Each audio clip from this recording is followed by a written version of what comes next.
বন্ধুরা, আপনারাও কি বিশ্বাস করেন রাতে শিবলিঙ্গ ছোঁয়া উচিত নয়?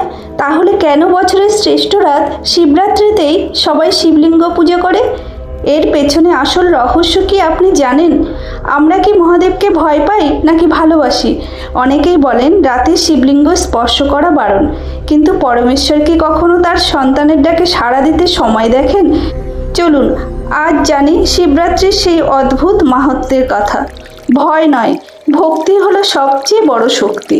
শিবরাত্রির রাতে শিবলিঙ্গ ছোঁয়া যাবে কি যাবে না এই নিয়ে যাদের মনে সংশয় আছে তাদের জন্যই আজকের এই ভিডিও অত্যন্ত গুরুত্বপূর্ণ।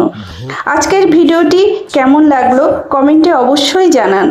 মহাদেবের আরও এক অজানা অলৌকিক কাহিনী নিয়ে আসছি পরের ভিডিওতে। সেই বিশেষ পর্বটি মিস না করতে চাইলে এখনই চ্যানেলটি সাবস্ক্রাইব করে বেল আইকনটি চেপে রাখুন। হর হর মহাদেব। ধন্যবাদ। ভক্তি সবচেয়ে বড় শক্তি। হর হর মহাদেব।